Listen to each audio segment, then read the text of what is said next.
again, this is the basics that we teach inside the 30-day challenge for absolutely for free. And I think in some ways it's funny, isn't it? Because you do this stuff for free, people have an automatic assumption that you're pulling a punch or that you're not giving them the whole story because you want to sell them something. I learned early on that is stupid. It's again, a cutting your nose to spite your face strategy. If you only, sort of raise the hemline a little bit, if you only reveal a little bit about what you're talking about, that is not going to make people want to buy from you more. They want to buy somebody who's really enthusiastic, who really knows about what they're talking about.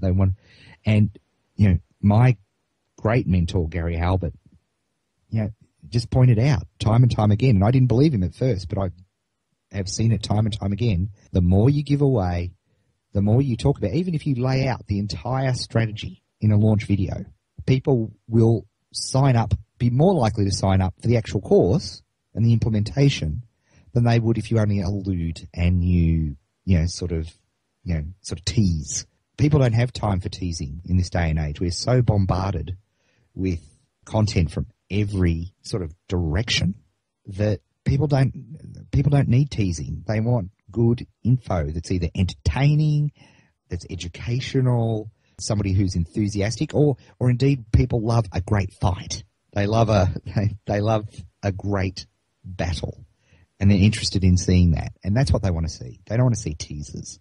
Teasers just come off as slimy. So I suppose what we did very specifically, to bring it back to specifics, we created a blog that used the categories, and those categories on that blog were the keyword phrases which were most likely to attract traffic in this particular market. And again, we're not talking about attracting thousands of visitors a day. We're talking about maybe 20 visitors a day. But that's the size of this particular market. And it's worth putting us in all the effort we put in to create a really professional product and, encourage people to go, just even if you're not interested in the actual topic, have a look at the layout of the site because it's a good, example. We created the categories so that Google looks at the site and goes, oh, check that out. When I see valuing websites, I expect to see these other phrases in a site about valuing websites. So that we use those as the categories in that blog. We use a WordPress blog. And we've titled the videos and used, titles, and we've keyword tagged the videos that make sense. And so Google sees what it expects to see.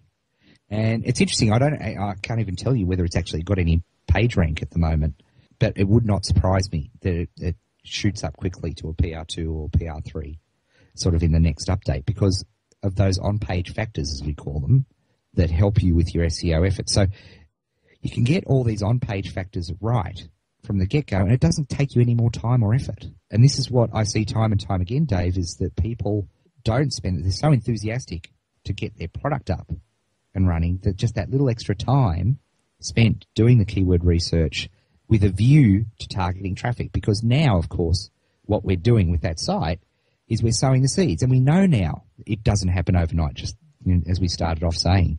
These things don't happen overnight. But I bet you in 3 to 6 months, when somebody types in valuing websites, our site, if it's not going to be number one, it's going to be close to number one. Yeah.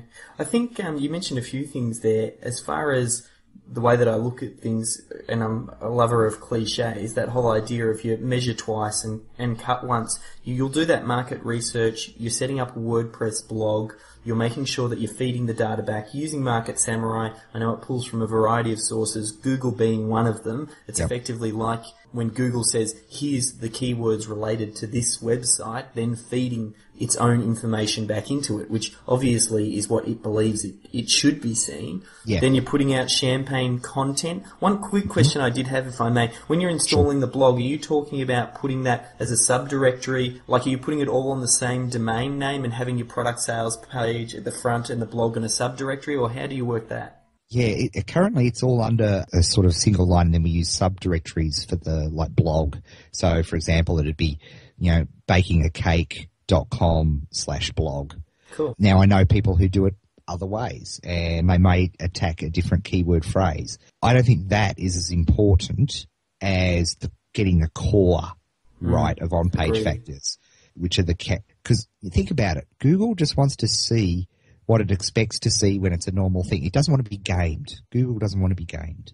And so Google, its advantage is it has billions of websites which have been created by people who are not trying to game the system. And so it looks at those websites and says, okay, if I see this word, I expect to see these other words or links from these sites. That's what I expect to see. And as soon as it's seeing stuff that it doesn't expect to see, or it sees the phrase, baking a cake, 73 times on one A4 page of text, one legal pad worth of text, it's like, hang on, what's going on here? And it starts to realize, it flags it and realize that, hang on, maybe I'm being gamed here. And that's just the on-page factors. And I think it's far more important to worry about your content and creating great content once you've got your fundamentals right. You do that initial research, you know what keywords you're targeting, you know what your phrases are targeted. You put those, I think Rob Somerville puts them in a little, like a text file, so every time he creates a video or every time a new piece of content goes up, he's got his tags ready to go. And bam, he just copies and pastes them and in they go. And we don't put thousands of tags in because, again, if Google comes to a site and they see thousands of tags, ask yourself, does the normal person put in thousands of tags? The answer, no. They probably maybe do half a dozen tags. Yeah. So you just want to do what normal people would do. I think Ken Giddens always talked about that, the idea of just replicate what happens in nature, because that's ultimately what Google wants. You talk about putting together this champagne content. We're talking about getting the videos out, posting them with the right tags. In this particular example, the valuing websites example, the content that you put on the blog, did you look at doing any articles, or was it more based on videos, or what sort of content were you putting on that site? Both articles and videos. We did the classic, e-zine articles with key phrases and have seeded those out. And also, now I'm not sure about this, but whether we've actually got to this point, but the next obvious step is also to put the demo video. In fact, I'm pretty sure we haven't done this, but the next obvious step would be to take our demo intro video and put that on YouTube and tag it up correctly. There's if we talk about things that are really working brilliantly now and get really big bang for your buck, it's getting traffic from video. Yeah. It's really, really working well. I know you do it. I know our number one source of traffic for 30-day challenge is literally YouTube.